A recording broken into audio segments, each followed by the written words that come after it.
Prezadas irmãs, prezados irmãos, jovens de todas as idades, encarnados e desencarnados, que Jesus, o amigo e benfeitor de nossas vidas, continue a nos envolver na sua paz.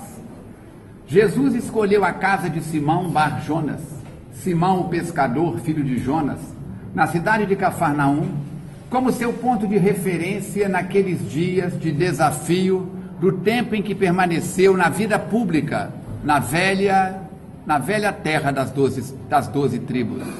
E ali, ele realizava ao fim de cada tarefa do dia, um reencontro fraterno, uma tertúlia. Ali pegou os pergaminhos do Torá e pela primeira vez realizou uma reunião familiar no cunho daquilo que mais tarde foi chamado de o culto do Evangelho no lar. E sempre que em Cafarnaum estava, repetia a experiência, oferecendo oportunidade que as pessoas fizessem perguntas, ou pegando um trecho das obras dos livros sagrados do Torá e fazendo comentários. Naquela oportunidade, Filipe ergue a mão e diz: "Tenho uma pergunta." E Jesus, sorrindo, passa-lhe a palavra. E ele diz: "Mestre, qual o melhor servidor do Pai na terra de Israel?" Na terra do nosso povo. Naquela época ainda não havia essa estrutura que existe hoje. Jesus, sorrindo, olhou para um lado, olhou para o outro, e naquela multidão de homens e mulheres simples que ouviam a sua palavra, comentou: havia uma determinada região onde moravam centenas, algumas milhares de pessoas nas atividades as mais diversas. Espalhados em pequenos grupos, aglomeravam-se no encontro semanal para troca de experiências, numa feira, no mercado.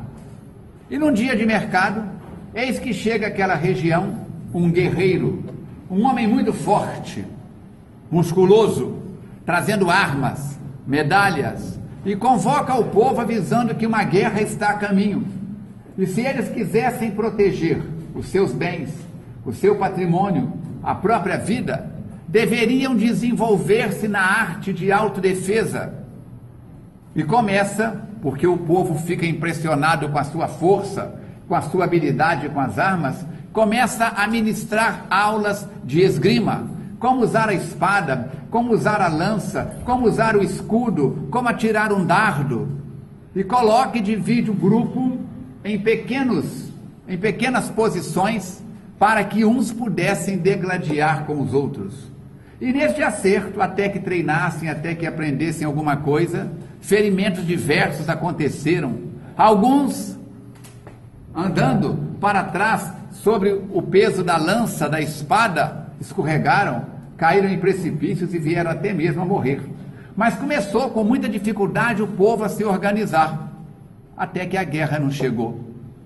O cansaço tomou conta, cada um voltou para a sua labuta e nada foi resolvido. Tudo foi esquecido. Passado algum tempo, eis que no dia do encontro daquele aglomerado de homens e mulheres, no mercado, na feira onde trocavam mercadorias e outras atividades, eis que chega um grande político, o verbo penetrante, a defesa, o ataque, falando da importância de cada um defender os seus direitos, agora pela palavra. E começa a falar que eles precisam de sair daquele obscurantismo, precisam sair daquele estado de anonimato, terem voz ativa perante o rei, perante os vizinhos, se comunicarem melhor. E ele divide aquele grupo que, atento às suas palavras, sedento de novos conhecimentos, divide-os em pequenos grupos e faz com que um seja politicamente correto ou incorreto em relação ao outro, e os debates tudo acontece, mas o tempo passa e o cansaço da verbosidade toma conta de todos. O homem segue o caminho e não deixa rastro nenhum para trás. Cada um volta à sua faina. Passado mais algum tempo, eis que surge naquela região um filósofo, que fala dos vários tipos e caminhos que conduzem ao homem ao autoconhecimento, e fala das filosofias do Oriente, das filosofias do Norte, das filosofias do Sul, da metodologia que era utilizada nos mosteiros, de como era importante ter amor ao debate, a arte de filosofar, e fala, e inflama as pessoas novamente, e eles começam a buscar a razão da pedra, da estrela, do sol, por que a água do rio corre, por isso, por aquilo, e em filosofando, vão se enrolando e acabam discutindo, e um grupo acha que tem mais razão do que o outro, inimizades, separações, rompimentos, e o grupo cansa, e o homem tem que bater em retirada. Passado coisas de 1, 2, 3 anos, eis que surge naquela região um religioso, e traz consigo uma mala, uma carroça puxada por um moar, e ali abre e coloca símbolos sagrados nas árvores, de diversas religiões, de diversos caminhos religiosos, e fala do Deus do vento, do Deus da terra, do Deus único, fala de toda aquela policromia religiosa, e as pessoas ficam encantadas, ensinam que para orar tem que colocar as mãos em determinada posição, tem que virar para a nascente do sol, tem que virar para o pôr do sol, e tem que fazer estes ou aqueles sinais cabalísticos. Quando sentir que está carregado, precisa de tomar determinados banhos de determinadas ervas, e o povo fica encantado com aquilo. Mas como o compromisso de cada dia, o labor da terra, do pomar, da pesca, da sobrevivência, o oleiro tinha que cuidar dos tijolos, o outro tinha que cuidar do rebanho, o entusiasmo da primeira hora passa, e o religioso segue o seu caminho, e nada acontece. Jesus faz uma pausa, olha para um lado, olha para o outro, o candeeiro aceso, e todo mundo de olhos sedentos de novos conhecimentos. E ele diz que um dia, passado mais algum tempo, chega um homem comum na praça do mercado, e pela conversa mansa, suave, vai passando pelas barracas e procura quem possa lhe ceder um pedaço de terra, para que ele possa, em parceria.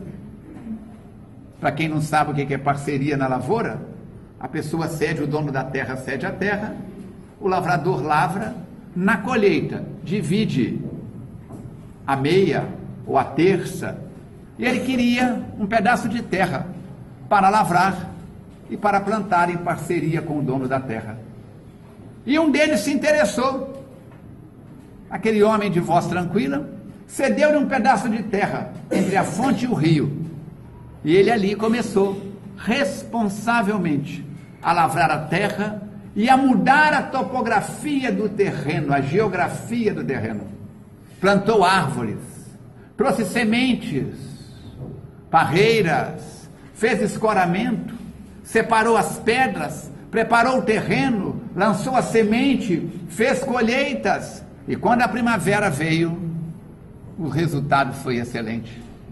Com o lucro da parte que lhe coube, construiu a primeira casa, depois construiu outras casas, e trouxe homens e mulheres que não tinham mais condição de trabalhar, para que pudessem ali repousar, ter um abrigo. Passado coisa de 2 anos, construiu uma casa maior e a transformou em escola, e ele, que sabia ler e escrever, começa a ensinar as crianças, aos jovens e aos adultos que se interessavam, dentro das suas possibilidades, a conjugar os verbos, a misturar as letras, a formar palavras. E este homem vai ganhando a confiança de todos os trabalhadores da região. Faz dando exemplo, prega, ensina vivendo. e continua simples como quando chegou. Não quis mudar a vida de ninguém. Ao preguiçoso, deixou continuar sendo preguiçoso. Ao laborioso, deixou ser laborioso e convidou a dividir forças. E o preguiçoso se sentiu incomodado e passou a produzir alguma coisa. Aqueles que tinham alguma habilidade que podiam multiplicar, ele pediu ao oleiro que ensinasse a outros, e cada um foi aprendendo. A comunidade cresceu, o trabalho produtivo aumentou, o progresso chegou, e todos conseguiram melhorar de vida. Alfabetizados, conscientizados da necessidade de que era necessário que cada um fizesse a sua parte. E ele foi até o último dia da sua existência naquela região, um exemplo, uma referência, e pessoas vinham de longe para ouvir os seus ensinamentos, para acompanhar a sua experiência e para copiar aquele modelo e levar para diversas outras comunidades em volta. Jesus silencia e diz: o melhor trabalhador na seara de meu Pai na terra é aquele que obra mais e dá menos trabalho. E nós ficamos pensando, passado 20 séculos, onde não temos mais aqueles desafios da comunicação daqueles dias que se foram. Hoje, através dos recursos da internautica exuberante, mandamos vídeos, mensagens diversas, comunicamos com um número extraordinário de pessoas no apertar alguns botões. Deixamos as nossas marcas em outras criaturas, pelo nosso modo de falar, de viver, de agir, e há fregueses para tudo, da mensagem mais nobre, mais construtiva, àquela mais chula, mais desequilibrada, mais escandalosa.